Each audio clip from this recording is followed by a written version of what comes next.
तो ओशो तक कैसे पहुंचे मैम आप? ओशो को एक पूरे पॉडकास्ट में समझाना इट्स इम्पॉसिबल। सेक्स गुरु। आप मुझसे पूछेंगे तो मैं कहूंगी ही वॉज अ लव गुरु। उनसे पहले कोई ऐसे गुरु नहीं थे जिन्होंने इतनी ओपनली ये कहा सेक्स को नॉर्मलाइज करो। बहुत कुछ बोला है उन्होंने और वो रिकॉर्ड हुआ है, वो किताबों में डाल देते हैं। उनका एक तरीके से सत्संग कहेंगे। ही वाज अ पॉडकास्टर, जब लोगों को पता नहीं था पॉडकास्ट होता क्या है। That's true actually. Yeah, he was. उनकी एक्चुअली कोई किताब नहीं है, वो लेखक नहीं थे, वो वक्ता थे। ये जो फिल्म इंडस्ट्री है ना, ये बहुत ज्यादा इनसिक्योर स्पेस है, बहुत इनसिक्योरिटी क्रिएट करता है क्योंकि सब कुछ जुड़ा हुआ है ना आपकी इमेज से। माँ शीला खुद भी ये चीज बोलती हैं कि उन्हें ओशो से प्यार था। आपने सुसाइड करने की कोशिश करी है?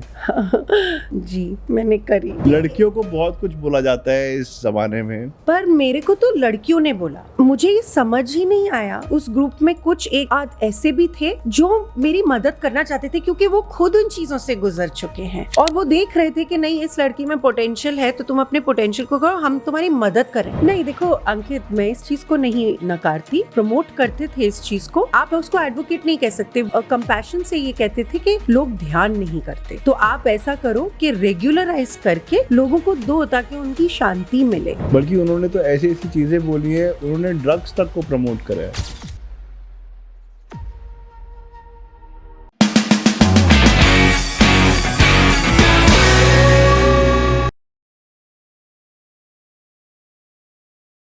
हेलो दोस्तों, मैं हूं अंकित कोहली और आप देख रहे हैं अनसेंसर्ड अंकित कोहली।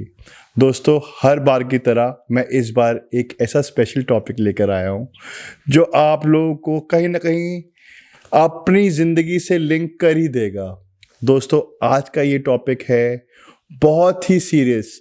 मैं चाहता हूं आप ये वीडियो को पूरा देखें। इस टॉपिक को देखते अगर आपको सच में जानना है कि ओशो की जिंदगी का क्या महत्व था हम लोगों की जिंदगी में, और ओशो एक ऐसे गुरु थे जिन्हें सेक्स गुरु के नाम से जाना जाता था। उस आदमी ने 100 साल आगे की जिंदगी के बारे में प्रिडिक्ट कर लिया था कि हम लोगों की जिंदगी 100 साल बाद कैसी होगी। दोस्तों, please welcome our guest for today. She is a writer, she is a actress, producer. उन्होंने आपने हाल ही में JL50 नाम की सीरीज में देखा होगा सोनी लिव पे। Please welcome miss Ritika Anand. Hello ma'am. Hello, प्रणाम। प्रणाम मैम। मैम एक सन्यासी भी है दोस्तों, तो प्लीज अपनी जर्नी के बारे में बताइए कि ये एक्ट्रेस, प्रोडक्शन और सन्यास, ये सब जिंदगी का कैसे पार्ट बना। एक्चुअली क्यों मैं अंकित प्लान नहीं करती लाइफ को। मुझे सिखाया गया था कि those who fail to plan they plan to fail. लेकिन पहले मुझे लाइफ की मिस्ट्री में इंटरेस्ट है, तो बचपन से मैं एक कलाकार हूँ। मैं 5 साल की उम्र से मैंने भरतनाट्यम सीखना शुरू किया था। 8 साल मैंने भरतनाट्यम सीखा। 12 साल की उम्र से मैंने एक्टिंग शुरू करी, स्टेज एक्टिंग थिएटर में, और उसके बाद कुछ 10-12 साल तक मैं करती रही। फिल्म इंडस्ट्री में जब मैं आई तो काफ़ी टाइम स्ट्रगल करना पड़ा। मैंने टेलीविज़न किया, पर टेलीविज़न में मेरा दिल नहीं था। मैं टेलीविज़न देखती नहीं हूँ, मैं फिल्में करना चाहती थी, एक सपना वैसा था। तो फिल्में मैंने साइन करी, जैसे सुधाकर बुकाडे जी के साथ एक फिल्म साइन करी जो साजन के प्रोड्यूसर हैं। वो उनका बहुत मन था, वो तो अब नहीं रहे, उनका बहुत मन था। उनको वो कहते थे कि मैं मतलब दोबारा एक माधुरी को लॉन्च करूँगा। वो उनको बहुत विश्वास था मेरे पे, लेकिन वो फिल्म टेक ऑफ नहीं हुई। ऐसे 1-2 मैंने प्रोजेक्ट्स किए। अब मुझे समझ आता है कि सारे प्रोजेक्ट्स फिल्मों के क्यों नहीं टेक ऑफ हुए, क्योंकि प्रोड्यूसर भी मेरे अंदर कहीं छुपा हुआ था। तो छोटे छोटे प्रोजेक्ट्स बनाए। एक फिल्म मैंने करी थी पालकी, पीयूष मिश्रा जी के साथ टाइटल रोल में। वो रिलीज नहीं हुई। अब हम उसे दोबारा री एडिट करके लाने की कोशिश कर रहे हैं प्लेटफॉर्म्स पे। तो उसके बाद हमने JL50 बनाई। पीयूष मिश्रा जी के साथ आपका काफ़ी अच्छा रिलेशन है। मैं उन्हें जानती हूँ अच्छी तरह। जो JL50 के डायरेक्टर हैं वो मेरे एक्स हस्बैंड भी हैं और सेम कॉलेज से हैं हम सारे, राइट, AFT। तो वो बहुत क्लोज हैं पीयूष जी के। लेकिन पीयूष जी मेरे लिए एक बड़े भाई की तरह हैं। उन्होंने मेरा फिल्म में नहीं, लेकिन उन्होंने मुझे मतलब किताबों में, इसमें उसमें बहुत मार्गदर्शन दिया है। उनकी बताई हुई कुछ किताबें मैंने पढ़ी हैं, और क्योंकि वो एक कवि हैं और मुझे कविताएं पसंद है, तो हाँ, मैंने उनके साथ काफ़ी टाइम बिताया है। हमने न्यू ईयर साथ बिताया है। वो कनाडा में मेरे घर पे आके 10 दिन हम साथ रहे हैं। तो हाँ, रिलेशनशिप है, पर वो बहुत दिनों से मैं उनसे नहीं मिली। तो ओशो तक कैसे पहुंचे मैम आप? एक्चुअली JL50 रिलीज हो गई थी। मैं अध्यात्म में, तो मतलब आध्यात्मिक सब्जेक्ट मेरे लाइफ से बचपन से जुड़ा है। मेरे फादर भक्त हैं, मेरी नानी भक्त हैं, लेकिन मैं कभी भक्ति में नहीं थी। ध्यान एग्जैक्टली भक्ति नहीं है, लेकिन भक्ति का रूप है। तो मैं उस थॉट प्रोसेस में नहीं थी। लेकिन फिर JL50 रिलीज हुई। जब JL50 हो गई, उसके कुछ 2-3-4 साल पहले से मैं ध्यान कर रही थी, पर ध्यान हो नहीं रहा था। लेकिन मुझे पता ही नहीं था कि ध्यान नहीं हो रहा है, जैसे आधे से ज्यादा लोग। ध्यान होता क्या है? ध्यान एक्चुअली कुछ नहीं है। आपको कुछ नहीं, नथिंगनेस की स्टेट में ले जाना। तो ध्यान एक्चुअली इज नथिंगनेस। ध्यान लोग कहते हैं शांति के लिए, इसके लिए, वो सब बाय प्रोडक्ट्स हैं। लेकिन ध्यान आपको अंदर के, आपका जो असली चेहरा है वो दिखाता है, और वो असली चेहरा कोई चेहरा ही नहीं है। जहाँ तक कि मैम मैं जानता हूँ, ओशो का एक आश्रम है जो पूना में है, और क्या आप वहाँ गए थे? या ओशो के आश्रम, ओशो की कहानी बताइए मैम। आपको, आई थिंक आपने संन्यास ले रखा है। एक सन्यासी होते हुए ओशो के बारे में बताइए कि क्या क्या उन्होंने आपको सिखाया, और कहाँ से आपको ओशो का ज्ञान मिला? क्या आपको पुणे से मिला? क्या आपको रजनीशपुरम से मिला जो नेपाल में है, US में है? एग्जैक्टली कहाँ से मिला? क्योंकि हम इंडियंस ओशो मानते हैं, सिर्फ ओशो जो सीमित है, ओशो की बाउंड्री सीमित है पुणे के अंदर। जी। और लोगों को ये नहीं पता कि दिल्ली में भी एक ओशो का आश्रम है। 90% लोगों को पता ही नहीं है कि दिल्ली में आश्रम है। जी। एक्चुअली अंकित, ओशो को एक पूरे पॉडकास्ट में समझाना, it's impossible. We are talking about sex guru, he was a sex गुरु। मतलब यही जानते हैं लोग उसके बारे में। ओशो फ्रैंकली स्पीकिंग जो है वो सच है मैम। आप मुझसे पूछेंगे तो मैं कहूंगी ही वाज अ लव गुरु। अच्छा। सेक्स लव का एक एक्सप्रेशन है। मैंने कहीं पे ये बात सुनी थी, और मुझे बहुत राइट लगी थी ये बात। वो एक मॉडर्न मैन के गुरु हैं। मॉडर्न मैन को आप अगर लाइफ की सारी चीज़ों के बारे में बात कर रहे हैं, सेक्स उनमें से एक है। तो उनसे पहले कोई ऐसे गुरु नहीं थे जिन्होंने इतनी ओपनली ये कहा कि सेक्स को नॉर्मलाइज करो। अगर आप सेक्स को नॉर्मलाइज कर सकते हो तो तुम सेक्स को भी एज अ ध्यान बना के, समाधि, from sex to superconsciousness. उनकी किताब भी है कैसी, सेक्स टू उनकी एक्चुअली कोई किताब नहीं है। वो लेखक नहीं थे, वो वक्ता थे। उनकी किताब, उनकी बहुत कुछ बोला है उन्होंने, और वो रिकॉर्ड हुआ है। हाँ, वो किताबों में डाल देते हैं। उनका सत्संग, उनका एक तरीके से सत्संग कहेंगे। He was a podcaster, जब लोगों को पता नहीं था पॉडकास्ट होता क्या है। That's true actually. Yeah, he was. वो बहुत लोगों को एड्रेस करते थे। और मैं आपको उनकी एक छोटी सी बात बताती हूँ। इतने अवेयर थे, ये कैमरास चल रहे होते थे और वो बोल रहे होते थे। अगर कैमरा कोई एक बंद हो जाता था, उसमें रील बदलनी होती थी, तो वो चुप हो जाते थे एकदम। कैमरा वापस ऑन होगा तब वो बोलेंगे। आप देखो उन्होंने अपनी एक्ट ऑफ लाइफ को कितना ज़्यादा एम्ब्रेस किया था। और ओशो ऐसे हैं कि वो तो शांत रहते थे, सच बात है वो कुछ बोलते ही नहीं थे, वो कहते थे। हम बहुत बोलते थे वो तो, बल्कि उन्होंने तो ऐसी ऐसी चीजें बोली है, उन्होंने ड्रग्स तक को प्रमोट करा है। मैं आती हूँ उस पे, लेकिन ये चीज आप समझे, वो खुद समाधि और वो शांत रहते थे।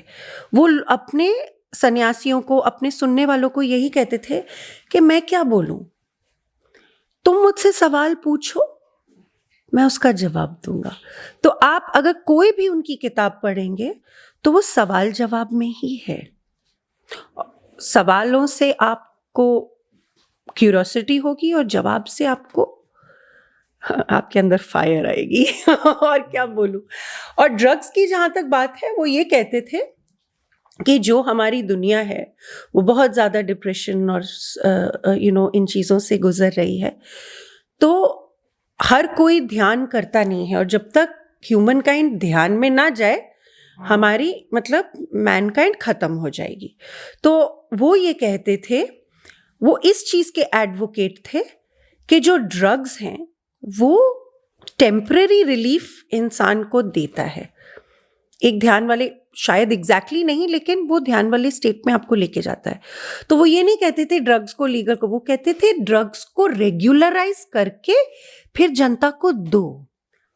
वो एडवोकेट नहीं करते थे, वो मैम मैंने भी एक वीडियो देखा है ऑनलाइन, और उस वीडियो में बेसिकली ओशो खुद बोल रहा है कि गवर्नमेंट को लीगलाइज करना चाहिए, ड्रग्स को ढंग से लोगों में डिस्ट्रीब्यूट करना चाहिए। आप बोलो तो मैं वो वीडियो को नहीं मैंने खुद देखा हुआ है। हाँ, तो नहीं देखो अंकित, मैं इस चीज को नहीं नकारती कि वो प्रमोट करते थे इस चीज को। मतलब आप उसको एडवोकेट नहीं कह सकते, वो कंपैशन से ये कहते थे कि लोग ध्यान नहीं करते, तो आप ऐसा करो कि रेगुलराइज करके लोगों को दो, ताकि उनको कुछ समय की शांति मिले। और आज आप देखो वही हो रहा है। आज 30-35 years later after he left his body, मतलब आप समझ लो वो कुछ 50 years आप समझ लो, 50 years later we are sitting here। कितनी कंट्रीज में मैरिजुआना लीगल है, कुछ कंट्रीज में और भी ड्रग्स लीगल हैं। तो the world is moving towards embracing certain 100 साल आगे वो बंदा सोचता था मैम, उस जमाने में। मैं तो कहती हूँ 500 साल पहले सोचता होगा। नहीं, 99 रोल्स रॉयस थी उनके पास जी। और सैन फ्रांसिस्को से बड़ा आश्रम था उनका यूएस में, जिसकी वजह से बहुत बड़ा मोमेंट क्रिएट हो गया था। जी। आप रजनीशपुरम तो बंद हो गया था। रजनीशपुरम एक्चुअली उनका खुद का अपना पर्सनल प्रोजेक्ट नहीं था। जो माँ शीला थी उन्होंने इस प्रोजेक्ट को इनिशिएट किया था। डॉक्यूमेंट्री भी आई थी अभी, वाइल्ड वेस्ट की बात कर रहे हैं। वाइल्ड वेस्ट तो देखो मैंने देखा नहीं है। It is backed by the foundation, that Osho international foundation, जो हमें मतलब नकारता है। उसमें आधे सच को अंकित मैं झूठ मान। Sheela is alive, yes of course she is. वो अपना आश्रम वगैरह चला रही है या मुझे नहीं पता। She was banned by Osho. Osho ने औरतों को बहुत ज्यादा रिस्पेक्ट दी है, आदमियों से ज्यादा, लेकिन अंत तक वो शीला के बारे में अच्छा नहीं बोल पाए। और वो भी क्योंकि she pushed him to that limit also, क्योंकि वो जो उन्होंने लोगों को ड्रग्स में डाल दिया था, एक्चुअली खाने में ड्रग्स मिला दिया था। देखिए मुझे तो कुछ खुद नहीं पता क्योंकि मैं उस टाइम नहीं थी, लेकिन जो मैंने देखा है और वो मुझे ऐसा लगता है, और वो साफ ये बोलती भी हैं कि माँ शीला खुद भी ये चीज़ बोलती हैं कि उन्हें ओशो से प्यार था। ओशो से प्यार करना ना करना बहुत मुश्किल है। जब आप उन्हें पढ़ने भी लगते हो, वो प्रेजेंस में भी नहीं है। मुझे उनसे बहुत बहुत बहुत बहुत प्यार है, मैं उनकी दीवानी हूँ। मैं अकेली नहीं हूँ। तो वो प्यार करती थी उनसे। लेकिन I think that human desire, आपको ह्यूमन नेचर, आपको सिर्फ वो प्यार है, मुझे प्यार है, इतना काफ़ी नहीं होता, उन्हें और चाहिए, तो वो आई थिंक वो क्लोज होना चाहती थी। लेकिन मैं ये चीज़ 100% तो नहीं कह सकती क्योंकि मैं जानती नहीं हूँ। और अभी भी मैंने माँ शीला को ज़्यादा फॉलो नहीं किया है। मैं जिन लोगों को मतलब ओशो की लेगेसी में फॉलो करती हूँ, मेरे गुरु स्वामी आनंद अरुण, जो नेपाल में चलाते हैं, जिनके 8 आश्रम हैं नेपाल में, और यूएसए में एक उन्होंने किया। टोटल 9 आश्रम चलाते हैं वो। हाँ, 9, पर कितने पता नहीं कितने 100, 200, 300 कम्यून्स हैं, सॉरी सेंटर्स हैं। उन्होंने ही रजनीश साधना संघ इंटरनेशनल का निर्माण किया था, जो मतलब सारे सन्यासियों को अंडर वन रूफ लेके आती है। वर्ल्ड कांग्रेस होता है हर साल, उनकी तरफ से मैं गोवा की कोऑर्डिनेटर हूँ एक्चुअली। तो मेरा भी जो मेडिटेशन सेंटर है वो भी उनके बदौलत ही है। तो उनको मैं जानती हूँ। माँ नीलम को मैंने फॉलो किया। माँ नीलम माँ नीलम जो हैं वो उनका देहांत मेरे सन्यास के 10 दिन बाद हो गया था। मेरा मन बहुत था कि मैं उनसे जाके मिलूं, लेकिन मैं मिल नहीं पाई। लेकिन हाँ, ऐसा नहीं है, दूसरे आश्रम भी हैं, ओशो धाम, ओशो निर्वाणा, ओशो बहुत है, यहाँ पर भी आश्रम हैं, धर्मशाला में है, और यहाँ दिल्ली के अंदर भी है। लेकिन जैसे आपने कहा, लोग जानते ही नहीं हैं। वो रजनीशपुरम तो नहीं है, आई थिंक ओशो कुछ ही है। लेकिन मैं आपको एक चीज बताती हूँ। तो मैम, ये अलग अलग डिसाइबल्स ने बना रखा है, अलग अलग ऑर्गेनाइजेशंस ने बना रखा है। असली ओशो आश्रम कहाँ है जहाँ जाके आदमी को सच में सन्यास मिलना चाहिए? क्योंकि ये बहुत बड़ी कंफ्यूजन क्रिएट हो चुकी है मैम। ठीक है, मैं आपको इसके बारे में बताती हूँ। पूना वो जगह नहीं है, unfortunately. Are you serious? Yes, unfortunately लोगों को नहीं पता। that is the only place ma'am जहाँ ओशो रजनीश जैन से, जो लोगों को नहीं पता होगा उनका नाम था रजनीश जैन से, उनका नाम रजनीश चंद्र मोहन। हाँ जी, उनका नाम ओशो पड़ा। हाँ, पहले तो भगवान पड़ा। ओशो उनको दिया गया था, उन लोगों ने वो नाम दिया उनको जो अब ओशो इंटरनेशनल फाउंडेशन चलाते हैं, जिन्होंने उनकी लेगेसी पे। आप मुझे एक बात बताइए, कोई स्पिरिचुअल गुरु आपने सुना है, उसको आप कैसे कॉपीराइट कर सकते हैं? जो प्रॉब्लम ये है कि ओशो इंटरनेशनल फाउंडेशन ने भगवान जब अपनी बॉडी उन्होंने छोड़ी, उसके बाद 10 मिनट के लिए उनकी बॉडी को बाहर लाया गया। 10,000 सन्यासियों के सामने गुरु की बॉडी को सिर्फ 10 मिनट लाया गया, और उसके बाद उन्हें बर्निंग घाट्स में ले जाके जलाया गया। बुद्धत्व को जो इंसान प्राप्त है, वो तो बुद्ध थे, बुद्धत्व को जो इंसान प्राप्त है उन्हें नहीं जलाया जाता। और वो खुद ये मैंने स्वामी आनंद अरुण से भी सीखी, और इधर उधर भी मैंने पढ़ा। वो खुद ये इंस्ट्रक्शंस अपनी किसी जगह देकर गए थे कि मुझे कैसे दफनाना है, लेकिन उनकी बॉडी को केरोसिन डाल के जलाया गया। ये बहुत बड़ा एलिगेशन बता रहे हो मैम। क्या एलिगेशन नहीं, आउट देयर है। मैं आपको किताब बताती हूँ। अभय वैद्य जी हैं पूना के अंदर। अभय वैद्य जी एक इन्वेस्टिगेटिव जर्नलिस्ट हैं। उनको ये इन्वेस्टिगेशन मिली, आई थिंक वो टेलीग्राफ या कोई बड़ी न्यूज़पेपर के लिए करते थे उस टाइम पे। वो उनको बुलाया गया, वो गए, वो बहुत यंग से थे, और वो पूना आश्रम में पहुंचे। तब तक उनकी बॉडी को मतलब उन्होंने जला दिया था। कुछ तो ऐसा कारण था कि वो जल्दी जलाना चाहते थे उनकी बॉडी को बर्निंग घाट्स पे। उसके लिए केरोसिन की जरूरत पड़ी उनको। केरोसिन की, और क्या होगा, जबकि वो बोल के गए थे। मतलब आपको ये चीजें अजीब लग रही होंगी, लेकिन आप एक सन्यासी की तरफ से सोचिए, हमें मतलब वो लोग प्यार करते हैं एंड देन यू। खैर, आप इस चीज को सुनिए। ये सबसे, उन्होंने एक किताब लिखी है, हु किल्ड ओशो, जिसमें मैं एक फिल्म बनाना चाहती हूँ। मेरा पिछले 2-3 साल से प्रयास है। बट Who ओशो killed पे तो Osho? कॉपीराइट्स है ना मैम, आप बोल रहे हो। नहीं, पर ये इन्वेस्टिगेटिव जर्नलिज्म है, लेकिन हम क्या करें? हम अपने गुरु की फोटो ना डालें, हम सोशल मीडिया पे अपने गुरु की फोटो ना डालें, हम अगर अपने गुरु के लिए गाना चाहते हैं हम ना गाएं, हम ना करें, क्योंकि आपने कॉपीराइट किया है। हाँ, आज की डेट में फेसबुक कभी भी किसी की भी बंद करा दिया जाता है कॉपीराइट के ऊपर। पर आप मुझे ये बताओ कि आप एक धर्म गुरु को कैसे कॉपीराइट कर सकते हो? That's a secrecy that they want to keep inside the ashram. Actually, no, they don't care about the ashram. The way we have experienced it, it is a total, it is मतलब पिछले 30 साल से ये एक planned orchestrated चीज है जहां वो ओशो की लेगेसी को खत्म करना चाहते हैं। क्योंकि उसका भी एक कारण है, ओशो को जो समझने पढ़ने लग जाए उसका पूरा थॉट प्रोसेस चेंज हो जाता है और वो बहुत फ्री माइंडेड इंसान हो जाता है। LSD वगैरह ये सब बहुत आम तरीके से वहां पे लिया जाता था मैम। देखिए, अगेन मैं इस चीज को ना मान सकती हूँ ना डिनाई कर सकती हूँ। ये हाँ होता तो ओशो होगा आश्रम वाइन और डिवाइन दोनों का आश्रम था जी।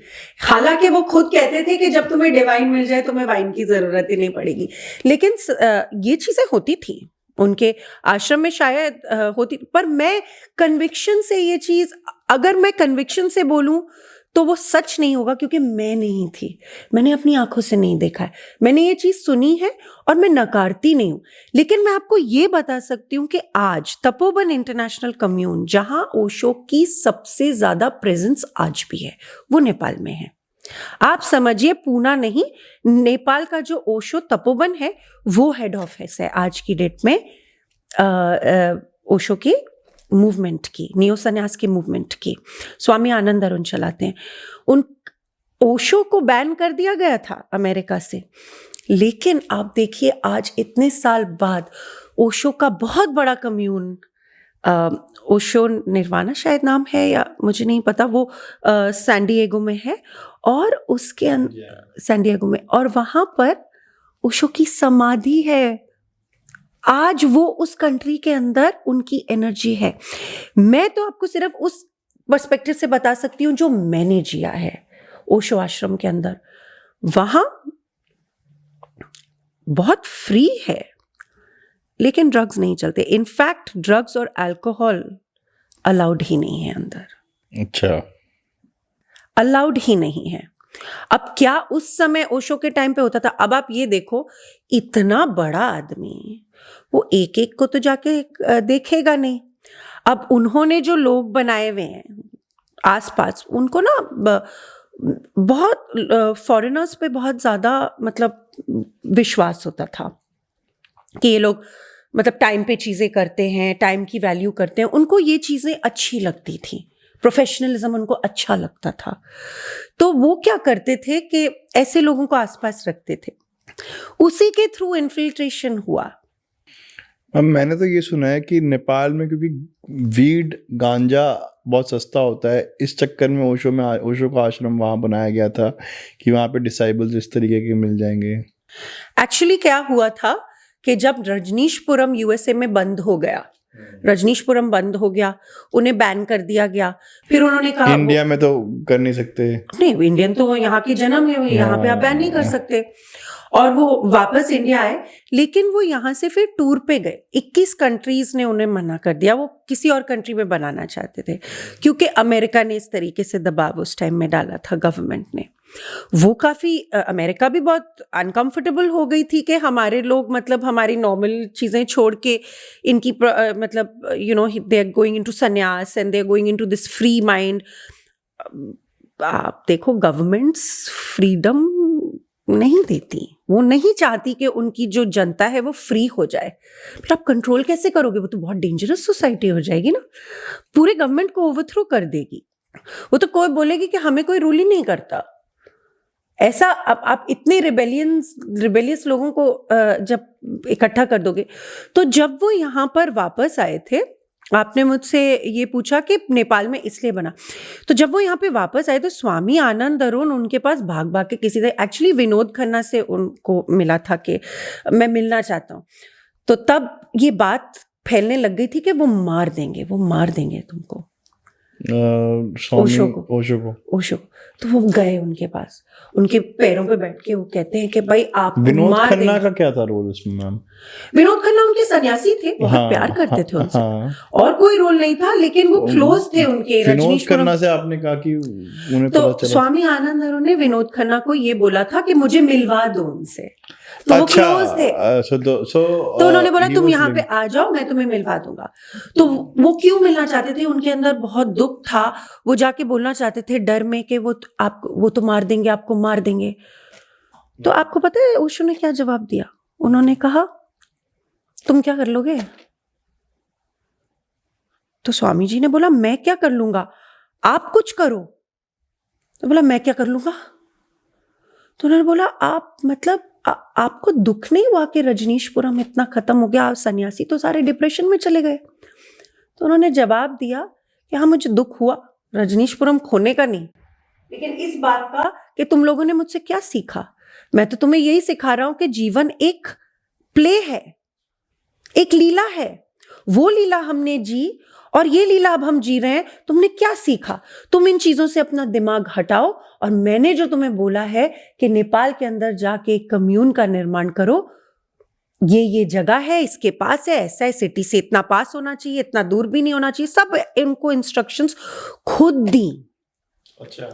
और जब उनकी बॉडी जल रही थी, जो मैंने आपको बताया, उस टाइम में स्वामी आनंद अरुण वहां नहीं थे पूना आश्रम में, तो उन्होंने अपने एक दोस्त को बोला कि जाके उनकी अस्थियां उठा ले। आज तक वो अस्थियों, उन अस्थियों से, अब पूना आश्रम के जो मैनेजमेंट है वो तो हमें यही बोलती है ना, आज तो वो ये भी डिनाई करती है कि ओशो की उसमें समाधि ही नहीं है। ऑब्वियसली मैम, क्योंकि वो बेचना चाहते हैं, प्रॉफिट में ये है वो है, लाइबिलिटी उनके लिए। और हम लोग मतलब सन्यासी कम्युनिटी तो लड़ रही है, बहुत समय से लड़ रही है कि भाई आप हमारे आश्रम को हमें दे दो। बट मैम आयुष, मतलब आप जो बता रहे हो आश्रम के बारे में कि हमारे आश्रम को हमें दे दो, तो आर यू सो कॉन्फिडेंट कि वो आश्रम ओशो के हिसाब से नहीं चल रहा और वो ख़त्म करा जा रहा है ओशो के ट्रेंड को? Do you have any proof कि जेन्युइनली वहाँ की पे सोच को इतना करप्ट करा मेरा जा रहा है? सबसे बड़ा प्रूफ तो ये है कि आज अगर मैं माला पहन के वहां खड़ी हो जाऊं, वो मुझे अंदर नहीं जाने देंगे। सबसे बड़ा प्रूफ, उससे भी बड़ा प्रूफ ये है कि पिछले साल ओशो के जन्मदिन पे या शायद इनलाइटनमेंट डे पे कुछ सन्यासी वहां गए, क्योंकि वो वहां आश्रम में ध्यान करना चाहते थे अपने गुरु के सामने। उनके ऊपर लाठीचार्ज की गई। वो कह रहे हम पैसे दे के जाएंगे। HIV टेस्ट कराने पड़ते हैं पूना आश्रम के अंदर जाने के लिए। आप सोचिए इस बात को, HIV टेस्ट कराने पड़ते हैं वहां पे जाने के लिए। ऐसा क्या हो रहा है अंदर? ओशो को सेक्स गुरु कहा जाता था मैम, तो मैंने आपको बार बार बोला ओशो लव गुरु है, लव का एक एक्सप्रेशन है सेक्स। हाँ। एक वक्ता, मैं तो वक्ता हूं, वक्ता छोड़िए, एक वो पूरे गुरु हैं, एक धर्म गुरु, जीवन का गुरु है। वो हर चीज पे अगर बात करे तो सेक्स पे भी बात करेगा। क्या होता है मैम अंदर आश्रम में जो लोग ऐसा बोलते हैं? मैं आपको बताऊं, हाँ, सुबह हम 7 बजे पहला डायनामिक मेडिटेशन होता है ग्रुप में, उसके बाद योगा होता है, योगा के बाद एक प्रार्थना होती है, मतलब योगा से पहले प्रार्थना होती है, योगा के बाद ब्रेकफास्ट होता है, उसके बाद थोड़ा ब्रेक होता है, फिर उसके बाद एक दोपहर को ध्यान होता है, फिर थोड़ा ब्रेक होता है, फिर लंच होता है, फिर शाम को ध्यान होता है, फिर रात को व्हाइट रोब होता है। यही होता है। और कम्युनिटी एक दूसरे से, मतलब दोस्त यार सब कम्युनिटी में आप रहते हो, आप मिलते हो, बातें करते हो, हम एकदम मतलब पार्टी होती है, पार्टी पर अल्कोहल और ड्रग्स के बिना अलाउड नहीं। हाँ मैम, मैंने ये सुना है कि जितना डांस ओशो आश्रम के अंदर होता है उतना जिंदगी में माइकल जैक्सन ने नहीं करा होगा। भाई डांस तो मतलब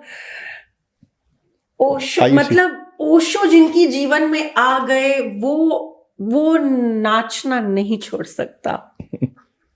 नाच मतलब जो इंसान नाचना सीख जाए वो जिंदगी जीने की कला सीख जाएगा ना। डांस जीवन तो भी तो मतलब नाच ही मैं है। भी करता हूँ, लेकिन आई am not a good dancer. That's okay, you don't have to be good. आश्रम में तुम देखोगे, no one is good, Ankit, no one is good. मतलब मैंने अपनी किताब में ये चीज लिखी है कि रिसेंटली कि मैं तो बचपन से डांस कर रही हूँ और अपने आप को फ्री स्पिरिट मानती थी, लेकिन फर्स्ट डे जब मैं आश्रम के अंदर गई, मैं व्हाइट रोप में हिल भी नहीं सक रही थी, और लोग अच्छा कर रहे हैं, बुरा कर रहे हैं, उनको कोई मतलब नहीं है, बस वो मगन है, डांस कर रहे हैं। मतलब मेरे साथ भी ऐसा ही कुछ होता है। बस मेरे को I don't need alcohol to get into dance. I That's a just very need good thing. Dance, I just need dance to get high. बस मतलब तो नाचो। अल्कोहल इज फाइन अगर एक आध ड्रिंक मिल जाए, but I can dance without alcohol also. That's a very good thing. That's actually a very good thing.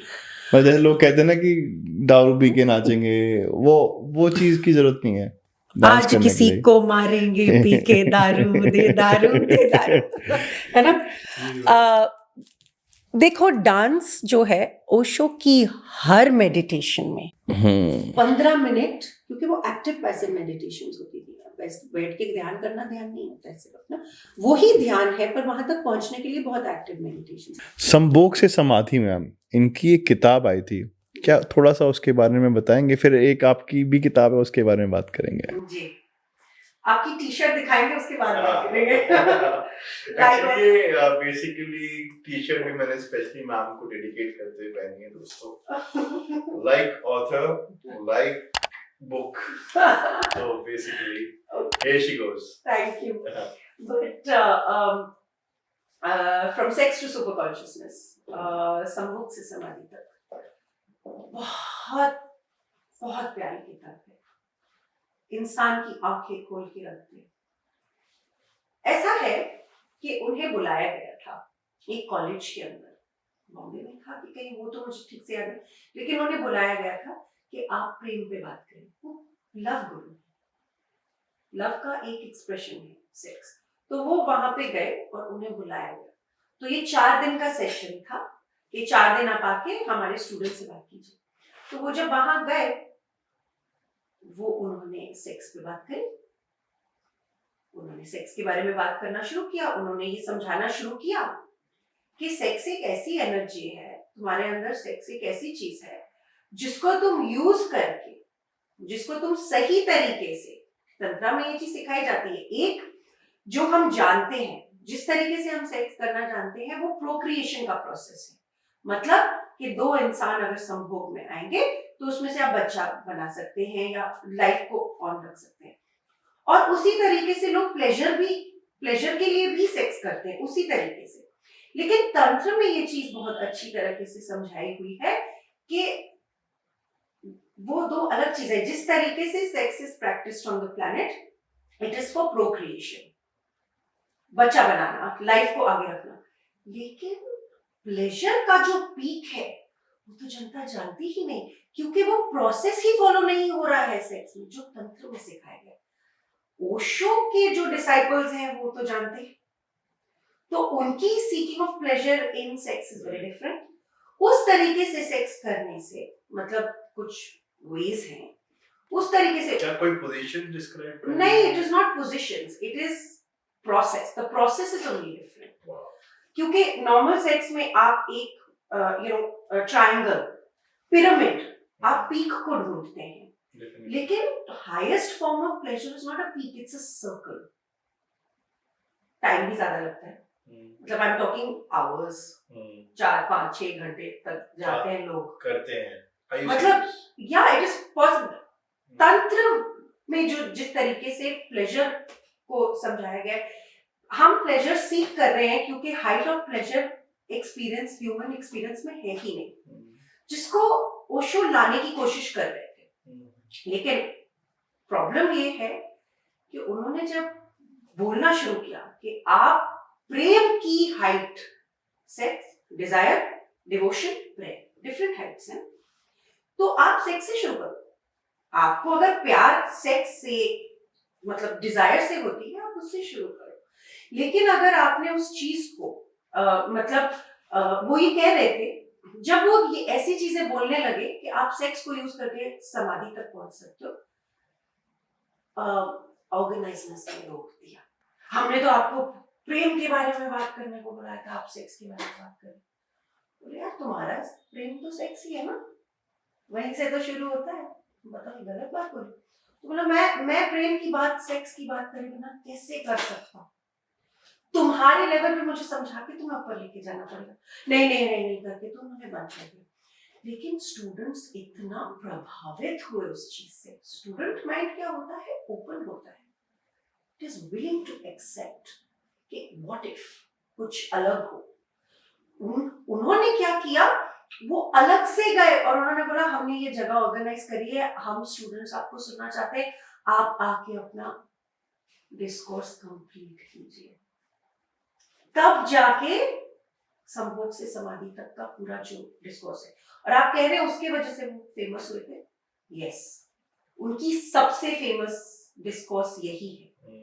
लेकिन जब वो खुद बॉडी में थे, उनको सबसे ज्यादा फॉलोअरशिप इस किताब के बाद नहीं, मतलब इस डिस्कोर्स के बाद नहीं, इस एक उन्होंने डिस्कोर्स दिया था 10 दिन का मनाली के अंदर, Krishna the man and his philosophy.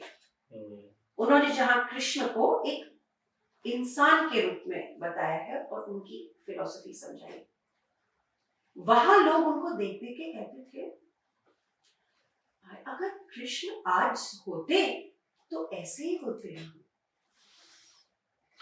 अब या तो फिर गुरु बोल दो या कृष्णा कॉन्शियसनेस बोल दो, विच इज लव।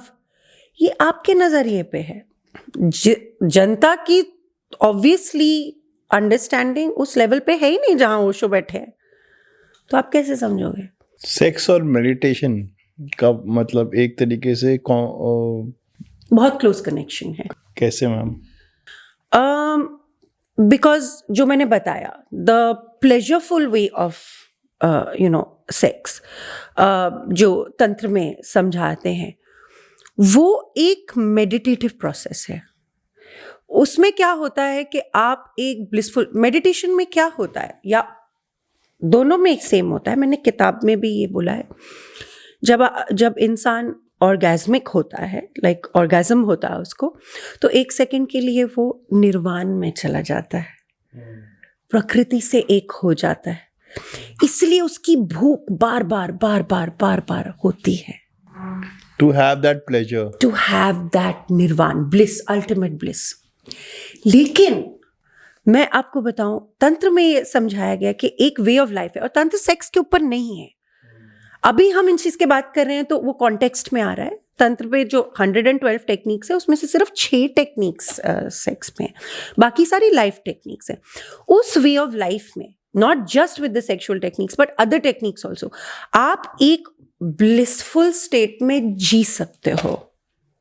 और जब आप ब्लिसफुल स्टेट में जीते हो, उस निर्वाणिक मतलब स्टेट में, ब्लिसफुल स्टेट में जीते हो, तो आपकी भूख नहीं बनती, आपकी भूख नहीं बनती। सो राइट। सो आपने मुझसे क्या पूछा, अभी दोबारा पूछे मैम? सेक्स और मेडिटेशन। हाँ, तो तंत्र का एक प्रोसेस है जहां आप सेक्स को as a meditative way, because you are living in that sort of निर्वाणिक स्टेट, आप उसे एज अ मेडिटेशन यूज कर सकते हो to rise, to take it धीरे धीरे। अगर आप वो उस तरीके से करोगे तो आपकी धीरे धीरे like this desire for sex will drop, अपने आप ड्रॉप हो जाएगी, क्योंकि आपको एक हायर स्टेट मिल जाएगा। आपको उसकी भूख नहीं होगी ना कि 1 मिनट के लिए, 1 सेकंड के लिए, एक मतलब मेरे को वो फीलिंग है, छोड़ो, मैं तो ऑलवेज उस फीलिंग में जी सकता हूँ। तो जो आश्रम है, इनके अंदर ये कि नो माइंड और मिस्टिक रोज, ये सब थेरेपीज होती है, तो ये सेक्स से रिलेटेड होती है? नहीं, बिल्कुल नहीं। तो ऐसा क्यों कहा जाता है कि ओशो के आश्रम में सेक्स का प्रचार होता है और सब लोग नंगपना होता है? देखिए, सेक्स फ्री है। उनके ओशो की थॉट प्रोसेस में love is free, sex is free. इनके ऊपर आप प्राइस या कंट्रोल या वो नहीं कर सकते। इंडिविजुअल पे भी तो डिपेंड होता है। बहुत सालों पहले मैंने एक डॉक्यूमेंट्री देखी थी मैम, यूट्यूब पे, पता नहीं अब वो है कि नहीं है, शायद लोगों ने डिलीट करवा दी हो। उसमें लोग न्यूड थे मैम।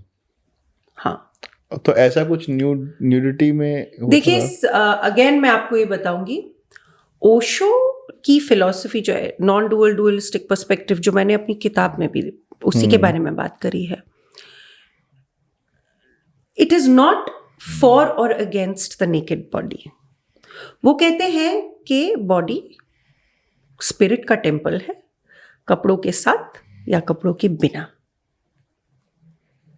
अच्छा। तो अगर तुम एक नेकेड बॉडी को देख के तुम्हारे अंदर कुछ नेगेटिव फीलिंग आ रही है, तो वो तुम्हारे अंदर है, उस बॉडी में थोड़ी है, उस इंसान में थोड़ी है। या तुम्हें देख के कुछ बहुत अच्छा लग रहा है, अब तुम्हारा पॉजिटिव फील आ रहा है कि यार this is very divine thing, this naked body, तो वो आपके उसमें वो आपके अंदर है। जिस तरीके से हम कोई भी सिचुएशन को परसीव करते हैं, वो हमारे, जो बंदा नेकेड हो रहा है और अगर वो किसी के सामने नेकेड हो रहा है, तो उसका जो कंफर्टेबल जोन होगा वो तो अलग ही होगा मैम, अगर वैसे देखा जाए पर्सपेक्टिव पॉइंट ऑफ व्यू से। पर फोर्स तो नहीं है। अगर आपको फोर्स नहीं किया जा रहा है। नहीं, मैं सेक्स की बात कर ही नहीं रहा। नहीं, आप नेकेड बॉडी की मैं बात कर रहा हूँ कि जो बंदा mind, Osho is beyond the mind. आप माइंड से ओशो को देखेंगे या ओशो की कोई भी टीचिंग को देखेंगे तो आप बहुत कंफ्यूज हो जाएंगे। मतलब वो आपको पागल कर देंगे। अगर आप ये कैपेसिटी नहीं रखते कि मैं माइंड से ऊपर उनकी थॉट प्रोसेसेस को या उनके जीवन की चीज़ों को मैं देख सकता हूं, तो आप ओशो को ना पढ़ सकते हैं ना समझ सकते हैं। आपको माइंड से तो ऊपर उठना पड़ेगा, क्योंकि माइंड में बहुत ज़्यादा स्प्लिट है ऑफ डुअलिटी। हर चीज़ की कंडीशनिंग है, हर चीज़ का एक परसेप्शन है। नेकेड बॉडी हो गई, उसका एक परसेप्शन है। सेक्स हो गया, उसका एक परसेप्शन है। ड्रग्स, उसका एक परसेप्शन है। हर चीज़ का एक परसेप्शन है। लेकिन ये चीज़ों के बारे में बात बहुत होती है। What about talking about the other contributions of his? Like आपने नो माइंड बोला, मिस्टिक रोज बोला, डायनामिक मेडिटेशन। डायनामिक मेडिटेशन कोई 6 महीने के लिए कर ले, मैं तो प्रिस्क्रिप्शन लिख के दे सकती हूँ अगर मैं डॉक्टर हूं तो। 6 महीने के लिए विदाउट, सिर्फ प्रण ले ले कि मैं 6 महीने रोज डायनामिक मेडिटेशन करूंगा, रोज 6 महीने के लिए विदाउट स्टॉप। 6 महीने का प्रण ले लो। मैं तुम्हें गारंटी से ये कहती हूँ कि तुम 6 महीने के बाद सेम इंसान ही नहीं रहोगे। तुम्हारी कॉन्शियसनेस कहाँ पहुंच जाएगी, तुम्हारी स्टेट ऑफ बीइंग कितना पीसफुल हो जाएगा। So the thing is that ये जो चीज़ें हैं ना, ड्रग्स, सेक्स, वायलेंस, ये सब जो चीज़ें हैं, ये एक सॉर्ट ऑफ आपके अंदर एक कुछ पैदा करती है।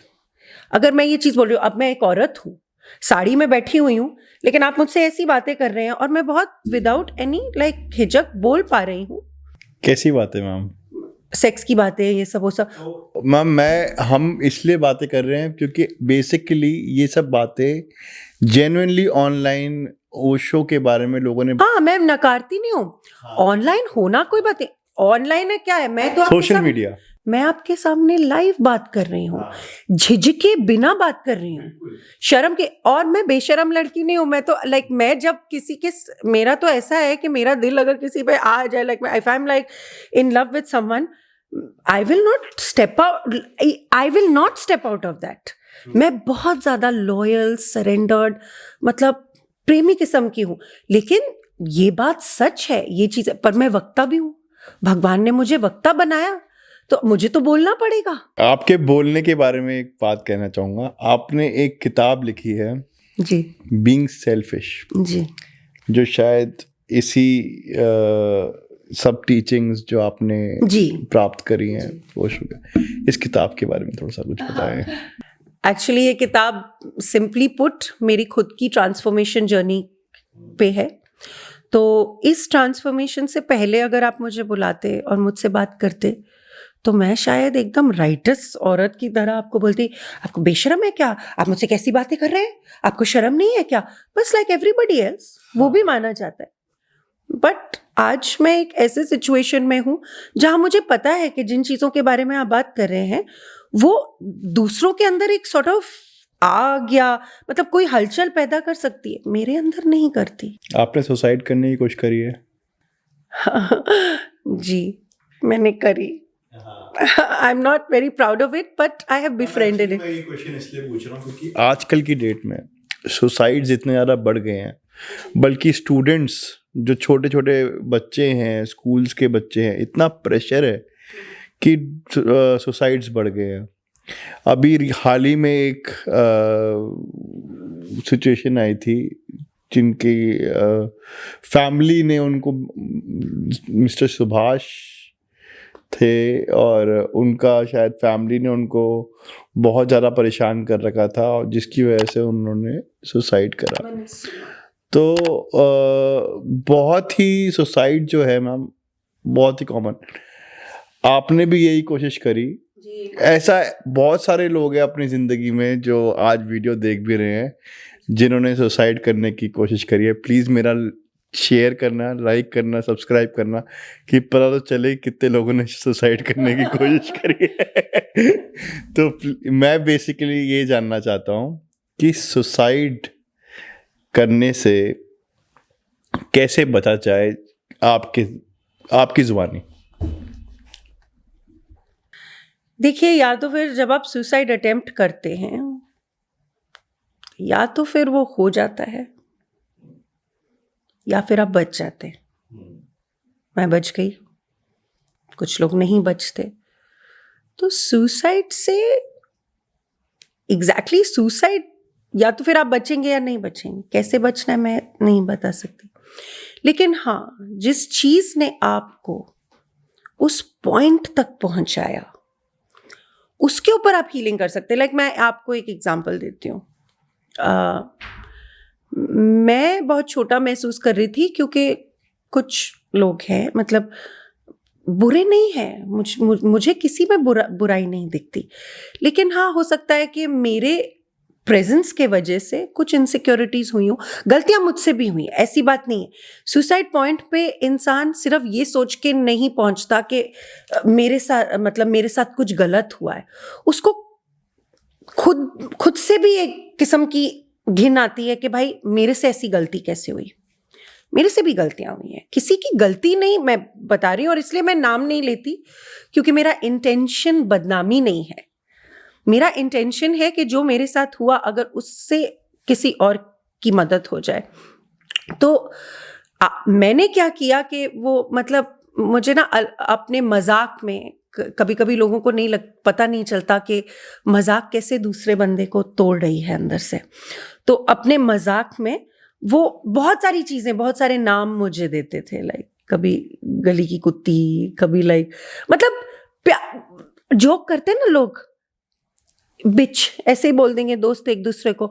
तो औरतें ही हैं, लड़कियों को बहुत कुछ बोला जाता है इस जमाने में, पर मेरे को तो लड़कियों ने बोला। अच्छा। और मुझे ये समझ ही नहीं आया कि उस ग्रुप में कुछ एक आध ऐसे भी थे जो मेरी मदद करना चाहते थे क्योंकि वो खुद उन चीजों से गुजर चुके हैं और वो देख रहे थे कि नहीं इस लड़की में पोटेंशियल है तो तुम अपने पोटेंशियल को करो, हम तुम्हारी मदद करें। पर मैंने तो सबको एक ही ब्रैकेट में डाल दिया क्योंकि इतनी कंफ्यूजन क्रिएट करी गई। वो तो इंटेंशनल थी। आप कहाँ से रहने वाले हो मैम? मैं पली बड़ी तो कलकत्ता की हूँ। अच्छा। लेकिन अब तो मेरी फैमिली कनाडा में सेटल्ड है, मैं गोवा में रहती हूँ। वाओ। लेकिन इस सिचुएशन में मैं आपको ये बताना चाहती थी कि मैंने कैसे किया। जो भी वो मुझे नाम देते थे ना, थोड़ी देर दुख होता था, थोड़ा रो लेती थी, मैं अकेली भी रहती हूँ, किसी को बता नहीं पाती थी, फिर मैं उससे उभर जाती थी। जब मैं उभर जाती थी ना, तब मैंने उन सारी चीजों को एक कैरेक्टर बना लिया और उसके साथ मैंने खेला। जैसे सोशल मीडिया पे अगर मान लो किसी ने सांप बोला तो मैंने मतलब एक सेक्सी सी फोटो डाली और सांप वाला बीन वाली आवाज डाल के कर दिया। I played with it because आप नॉन सीरियस हो जाओ। वाओ। आपके साथ अगर कुछ हो और आप क्या बोलोगे और क्या करो, आप खेलोगे ही ना। उस चीज को भी गलत मतलब प्रोजेक्ट करने की कोशिश की गई कि इसमें फीलिंग्स नहीं है, ये सीरियस नहीं है। बट मैं सीरियस नहीं हूं लाइफ को लेके। आई कैन नॉट बी, मुझे लाइफ एज अ प्ले दिखता है, लीला है। मैं सीरियस नहीं हूं, पर मैं सिंसियर हूं हर चीज में, मैं सिंसियरली करती हूँ। और वो चीज अभी रिव्यूज आ रहे हैं, ये वो सबने ये चीज वन थिंग नोटिस करी है कि ऑथेंटिसिटी और सिंसेरिटी, और उस चीज पे बहुत ज्यादा उंगली उठाई गई थी। और सबसे मतलब मेरे लिए तो दुख की बात नहीं है, लेकिन दुनिया के लिए ये दुख की बात है कि वो औरतों से आई। वो औरतें जो कहती हैं कि औरतों को हमें औरतें एक दूसरे को अपलिफ्ट करती हैं। हाँ, ऐसा नहीं है, उन्होंने अपलिफ्ट करने वाली भी बातें ऐसे करी कि हम एक्सेप्टिंग है। आउट ऑफ जेलेसी भी तो हो सकता है, कुछ भी हो सकता है, एनवी, जेलेसी। हम girls can not be friends with girls. That's not true. मेरी लाइफ में जो कम है, मेरे ज्यादा दोस्त लड़के हैं। ये हर लड़की के साथ यही प्रॉब्लम हाँ, है। पर मेरा दूसरा भी है, क्योंकि मैं लड़कों के साथ लड़कों की तरह भी हो जाती हूँ। Bro code. हाँ, वो हो जाता है मेरा। भले मैं लड़कियों के कपड़ों में हूँ, लेकिन मैं मैच करती हूँ। ठीक है। और लड़कियां जो है कम है, लेकिन जो लड़कियां हैं हमारे बीच में कोई कंपटीशन ही नहीं है। तो ऐसा नहीं है, हो सकता है जलन हो सकता है इनसिक्योरिटी हो, या हो सकता है वो चैलेंज्ड फील करते हो, क्योंकि मैं ऐसी चीजों के बारे में बात करती हूँ जो मेरा इंटेंशन नहीं है चैलेंज करना। मैं एक्सप्रेस करती हूँ अपनी पॉइंट ऑफ व्यू से, अपने पर्सपेक्टिव से। वो दूसरे को चैलेंज अगर लगता है तो उस चीज में वो किसी तरीके से मतलब आपको बताना चाहते हैं या आपको एक जगह पे डालना चाहते हैं कि देखो तुम इस दायरे में रहो, इससे ज्यादा कैसे करेंगे। और सबसे बड़ी तो चीज है कि तुम सामने आके क्यों नहीं बोलते। तो मैंने जब ये समझा, एक सेकेंड, मुझे साल भर लग गया, लेकिन जब मैंने ये समझा कि तुम सामने आके नहीं बोल पा रहे हो, मैंने समझ गई शायद तुम कावर्ड हो, तो उसके लिए मैं क्यों मरूं। तो फिर मैंने तो हर चीज को मजाक में उड़ा के आई प्लेड विद। उन्होंने जो मुझे नाम दिया, मैंने उसे एज एन एक्टर कैरेक्टर बना के उस पे मजाक डाल दिया। मतलब मैंने एक पोस्ट कर दी या कुछ, मैंने आई प्लेड विद इट, क्योंकि और कोई तरीका नहीं है। अगर मैं बट आपको फर्क क्यों पड़ता? आपको पहले फर्क पड़ता था लोगों के बोलने से, और उसके बाद हर एक को पड़ता है यार। जब तक आप अपनी मैं को नहीं तोड़ते, जो आपकी चीजों से जुड़ा हुआ है, मतलब आपकी इमेज से जुड़ा हुआ है इन द वर्ल्ड, तब तक तो आपको फर्क पड़ेगा ही ना अंकित। हर एक को फर्क पड़ेगा। आज 10 लोग आके तुम पे उंगलियां उठाने लग जाए, और स्पेशली जो जिनकी दुनिया में कोई आवाज है। और मेरे को एक्चुअली इस चीज का फर्क नहीं पड़ता था कि वो मेरे लिए क्या बोल रहे हैं या मेरी बदनामी होगी। जो इंसान अपने नाम से ही अटैच नहीं है, उसे बदनामी का क्या डर। it helped you out coming out of the depression या meditation and all helped me a lot. भगवान साथ में थे, काम मेरा थोड़ा आगे बढ़ने लगा, तो वो सब भी हुआ। लेकिन सबसे ज्यादा जिस चीज ने मुझे हेल्प किया इस चीज से उठने के लिए, वो ये था कि मेरे अंदर ये कैपेबिलिटी थी कि मैं हर चीज को एक मजाक में लेके नॉन सीरियस तरीके से, सामने मैं नॉन सीरियस होती थी, लोगों को वही दिखता था जो मैं, मतलब वो भी सच है मेरा। सबसे ज्यादा मुझे ध्यान ने मदद किया, क्योंकि ध्यान से मेरी इंटेलेक्ट बढ़ी धीरे धीरे धीरे धीरे। और आप ये कह सकते हो कि अगर आपके साथ ये चीज सोशल मीडिया पे हुई, सोशल मीडिया इतना रियल भी नहीं है, लेकिन आपके साथ ये सोशल मीडिया पे हुई, तो why didn't you just disengage. मैं काफी हद तक धीरे धीरे डिसएंगेज हुई, क्योंकि भगवान ने एक चीज सिखाई है। वो कहते हैं कि जिस चीज को तुम पूरी तरह से एक्सपीरियंस कर लो ना, वो अच्छा हो या बुरा हो, वो अपने आप गिर जाता है। और यही हुआ। मैं ये चाहती थी कि मैं एंड तक देखूं वो मेरे बारे में क्या बोल रहे हैं। तो ये सब कनाडा में हुआ है? नहीं, मैं यहीं थी इंडिया में। मैं अगर कनाडा में हाँ मतलब देखिए फर्क नहीं पड़ता, रेस का फर्क नहीं पड़ता, लेकिन मुझे धीरे धीरे समझ आया है अब कि कम लोग हैं ऐसे जो अपनी इनसिक्योरिटीज में मुझे नापसंद करते हैं वो कम है, क्योंकि वो चैलेंज्ड फील करते हैं गंदी तरीके से। Lovable person ma'am. नहीं सीरियसली, मतलब you have love all around you. Thank you. Which you talk about, पर I think it has changed. I don't know. It has changed a lot. Life changes you, and I'm very grateful. But सबसे जो प्यारी चीज, इस चीज, हर गलत चीज में अच्छा भी निकलता है। जो सबसे प्यारी चीज इस चीज से निकली वो थी ये किताब। और किताब, मुझे लगता था कि मेरी स्ट्रेंथ मुझे भगवान ने दी है शब्दों में, लेकिन किताब के रिलीज के बाद मुझे पता चला कि उससे भी ज्यादा बड़ी स्ट्रेंथ है मेरी आवाज। मुझे इस बड़ी सी दुनिया में एक छोटी सी आवाज मिली है। मैं जिस दिन से ये किताब रिलीज हुई है मेरे अंदर यही चल रहा है, a small voice in a big world, a small voice in a big world. लेकिन मुझे ये भी पता चला कि जितने लोग, बहुत कम है, 1 8 2 3 4 5 जो मुझे नापसंद करते हैं, ज्यादा मुझे सबसे ग्रेटफुल और हैरानी ये हुई कि ऐसे लोग हैं जो एडमायर करते हैं, जिनको मैंने गलत समझा। क्योंकि कंफ्यूजन, इतनी इंटेंशनली कंफ्यूजन क्रिएट करी गई कि बोलती ये तो एकदम मतलब बच्ची सी है, इसको क्या पता चलेगा हम कंफ्यूज करें। और मुझे साफ पता चल रहा था कि वो कंफ्यूज कर रहे हैं। दुख होता है, लेकिन एक दिन देखते देखते देखते देखते वो खुद गिर गया। मुझे फर्क ही नहीं पड़ता। अब तुम कुछ भी करते रहो, तुम पागलों की तरह नाचते रहो, तुम मुझे गालियां देते रहो, मुझे फर्क ही नहीं पड़ा।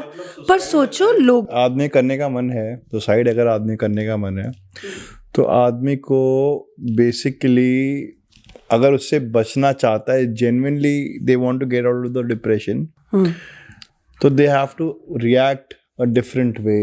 They normally do. No reaction, Ankit, reaction is a byproduct. मैं सोच के रिएक्ट तो नहीं करती। reaction and response is a byproduct that is going to come out, that is going to be born of your level of consciousness. आप अपनी consciousness को बढ़ाओ। अगर बाहर से आपको हेट मिल रही है तो आप अपने अंदर प्रेम को पालो। हेट को हेट नहीं मारता, प्रेम ही मारता है। मैम इतना गुस्सा आता है, कहाँ से मैम प्रेम निकालूं? मेरे को तो समझ में नहीं आता। गुस्सा मुझे बहुत आया था, बहुत गुस्सा आता है। गुस्से में मैं अपने आप को खत्म करने वाली थी। गुस्सा मुझे बहुत आया था, लेकिन आज मुझे किसी चीज पे गुस्सा नहीं आता। अरे नहीं, अब मुझे नहीं आता। मैं देखो, गुस्सा किस चीज पे आता है? जब आप बहुत राइटर्स होते हो। मैं बहुत राइटस थी, ये राइट है, ये गलत है, ये है, वो है।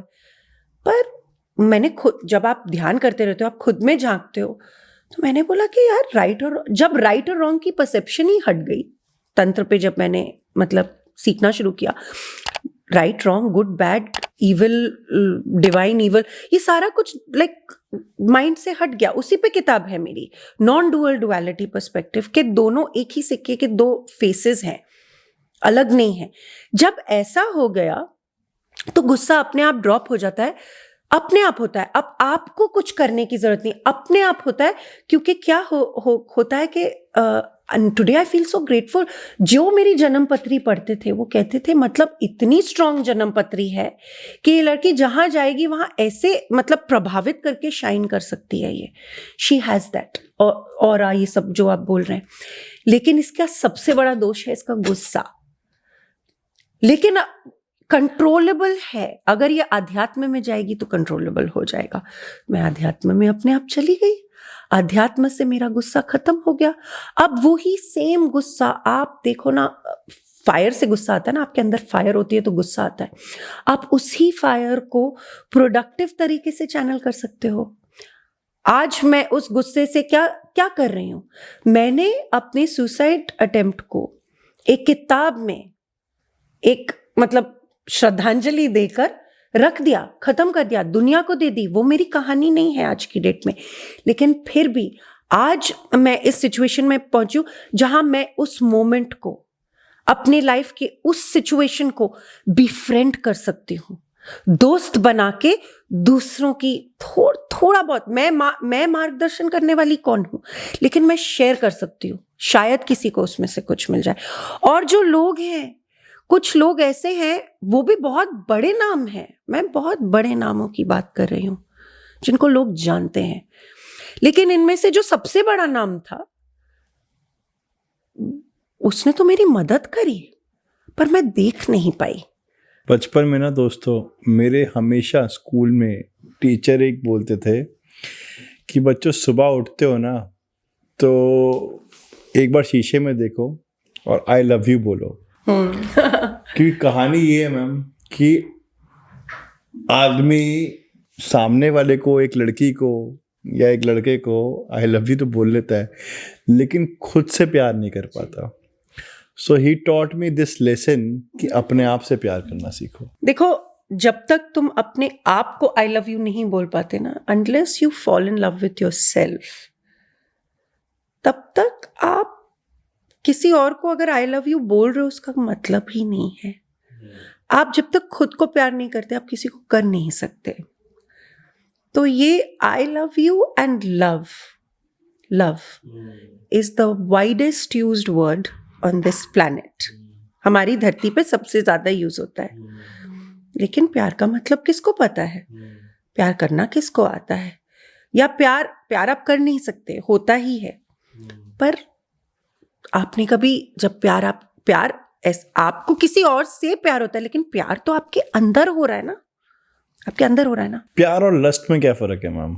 एक जो मतलब हम किसी लड़की को देखते हैं तो हम उसकी तरफ वो हो जाते हैं, या एक लड़का एक लड़की को देखता है या एक लड़की एक लड़के को देखती है, तो कहीं वो इन्फैक्चुएशन हो जाती है, कहीं वो हो जाता है कि यार मैं इसको प्यार से ज़्यादा बढ़ के लूँ, मतलब प्यार करूँ, कहीं वो लस्ट की तरफ चला जाता है। वो लस्ट शब्द, देखिए लस्ट क्या है, प्यार और लस्ट के ऊपर एक्चुअली कोई क्वेश्चन और डिबेट है ही नहीं। दे आर नॉट ऑपोजिट्स, वो ऑपोजिट्स नहीं है कि एक प्यार है ये लस्ट है, ये दुनिया की बनाई हुई बातें हैं। सच बात तो जो मैंने पाया वो ये है कि प्यार ही है सच। इन्फैक्चुएशन, लस्ट, लव, ये सब एक नाम है, सब नाम है। वो सारी चीजें भले थोड़े टाइम के लिए हो या ज्यादा टाइम के लिए हो, तुम्हारे अंदर एक प्यार प्रेम हो रहा है, कुछ हो रहा है, पेट में तुम्हारे अंदर कुछ हो रहा है, पेट में कुछ हो रहा है, या ये सारी एक्सप्रेशंस प्यार के तो हैं। अगर तुमने उस प्यार को यूज नहीं किया और तुम तुमने उसको आगे बढ़ने में यूज नहीं किया, अपने एवोल्यूशन में यूज नहीं किया, तो वो तुम्हारे लिए इन्फैक्चुएशन या लस्ट या ये या वो एक एक्सप्रेशन बन के रह जाएगा। हुआ निकला, खत्म। लेकिन छोटे से छोटा इन्फैक्चुएशन को भी तुम यूज कर सकते हो ना, अपने जीवन में ला सकते हो, उससे तुम बढ़ सकते हो।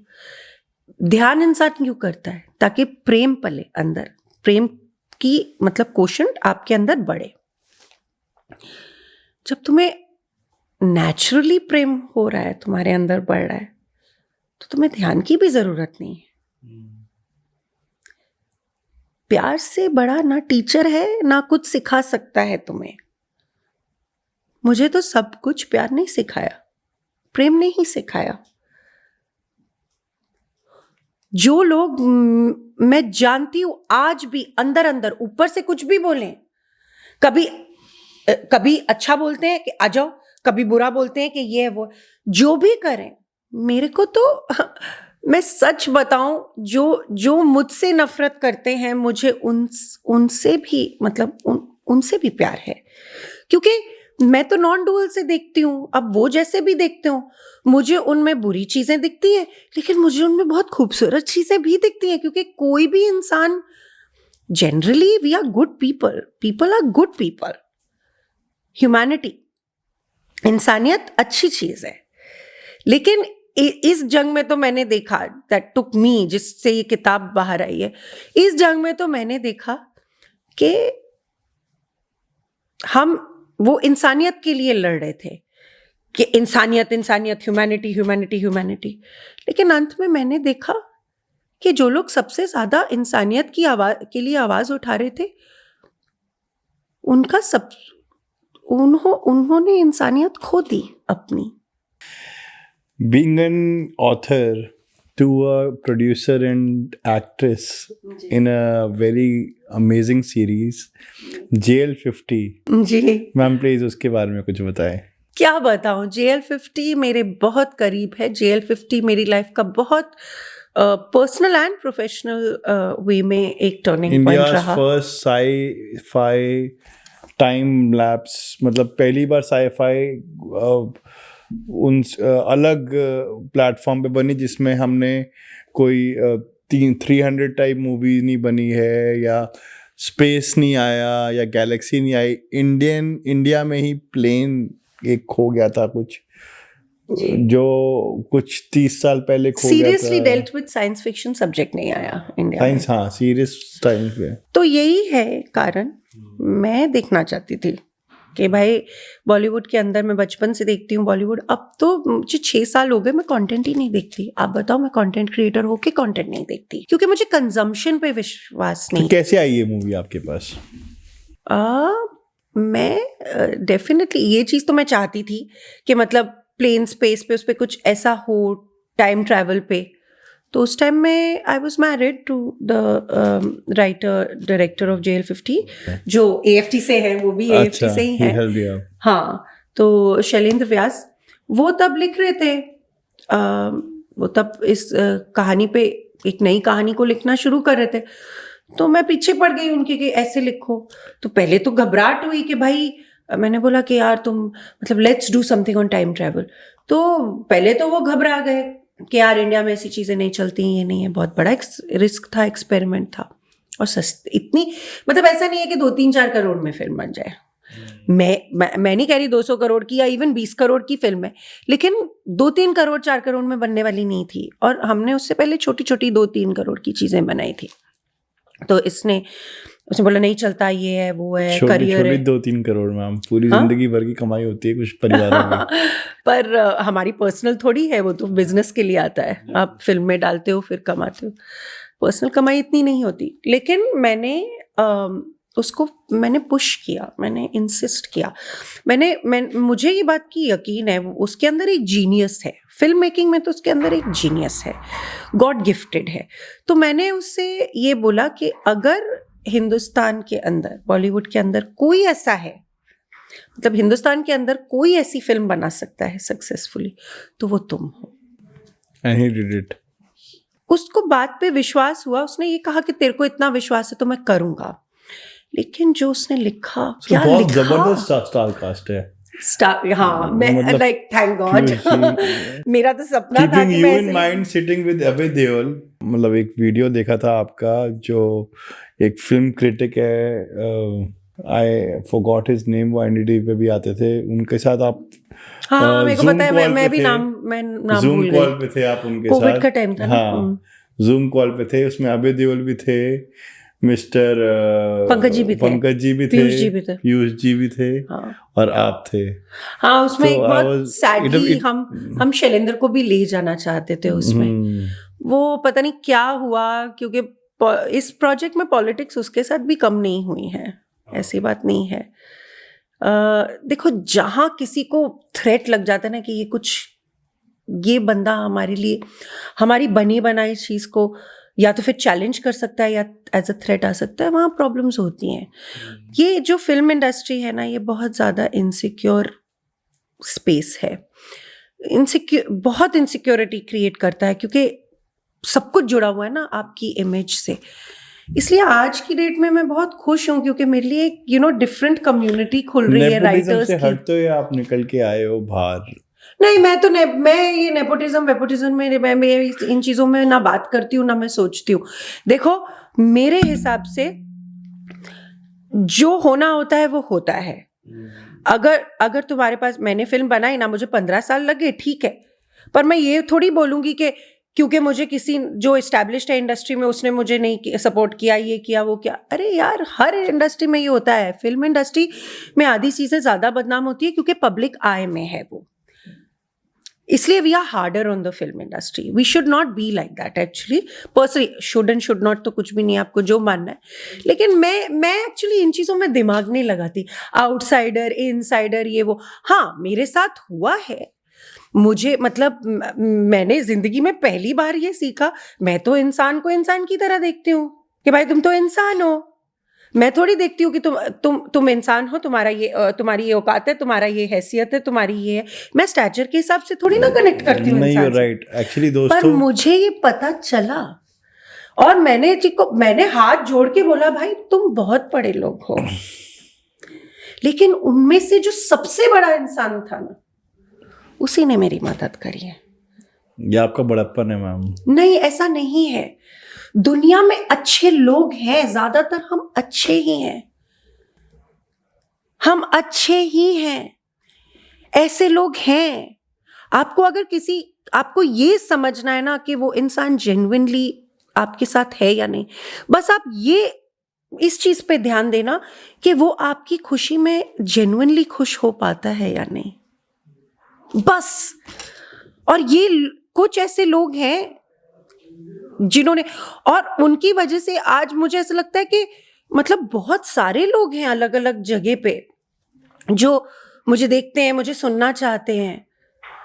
उनकी वजह से मुझे समझ आया कि यार मेरे पास शायद कुछ है, मतलब मेरी एनर्जी में ही शायद कुछ ऐसा है कि लोगों को कुछ मिलता है।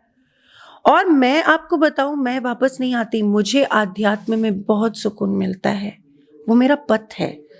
मैं तो निर्वाण की तरफ मैं चली गई क्योंकि कुछ लोगों ने इस लड़ाई में मेरा साथ दिया और मुझे हर तरीके से साइलेंटली सपोर्ट करने की कोशिश करी, जो भी इंफॉर्मेशन मुझे चाहिए, क्योंकि ये दुनिया मेरे लिए नहीं है ना। मैं फिल्म इंडस्ट्री में दोस्त वोस्त थोड़ी नहीं बनाती, वो मेरा फोकस नहीं है। मैं तो JL50 इतनी हिट होने के बावजूद मैं तो 4-5 महीने में ही संन्यास में भाग गई और मुझे डर भी नहीं लगा कि मेरा 15 साल की मेहनत जो मुझे JL50 तक लेकर आई है वो खत्म हो जाएगी, मेरा कोई करियर नहीं रहेगा। बजाय उसके मैं गई ना, तो जब मैं वापस भी इसलिए आई क्योंकि I was very grateful. मेरा एक्चुअली दिल पिघल गया कि ऐसे लोग हैं जो तुम्हें मरता हुआ नहीं देखना चाहते। क्योंकि ये जो मतलब जिन लोगों ने मेरे साथ वो किया, उन्होंने तो ये तक मतलब वो ऐसे ऐसे आके करते थे। मैं थोड़ी मोटी थी ना, तो स्क्रीन पे आके ऐसे ऐसे करते थे। थोड़ी सी मोटी थी, मतलब ध्यान में चली गई थी, ऐसे ऐसे करते थे। फिर किसी टाइम पे ये तक बोला हुआ है कि कुछ लोगों को मरा हुआ ही रहना चाहिए। मतलब आप सोचो, मैं तो चलो उसको झेल लूं, पर मेरे आस जो मेरी तरह अध्यात्म में लगता नहीं है मैम कि आप कहीं भी मोटे थे।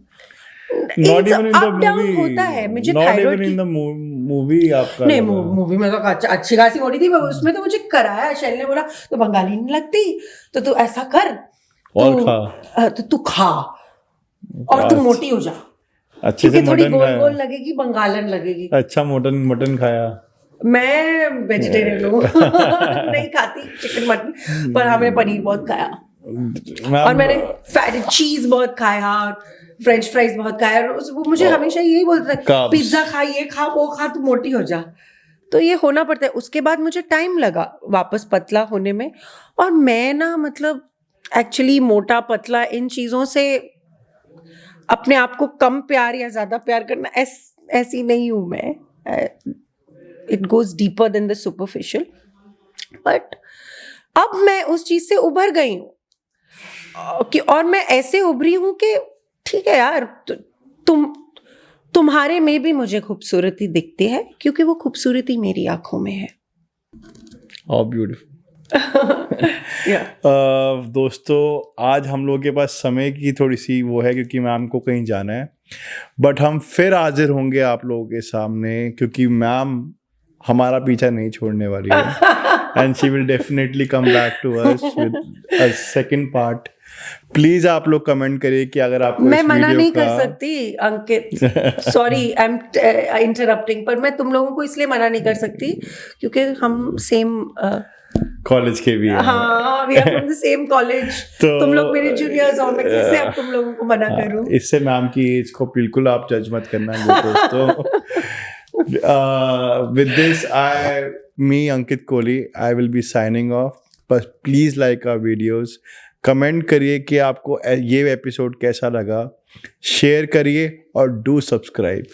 बेल आइकन ज़रूर प्रेस करना, क्योंकि बेल आइकन प्रेस करने से आप लोगों को ज़रूर हम लोगों के लेटेस्ट अपडेट्स पता चलेंगे कि हम कैसे अपने नए नए गेस्ट लाते हैं, कौन कौन से गेस्ट लाते हैं, किस तरीके से हम अपने पोस्ट करते हैं। For today, me Ankit Kohli signing off.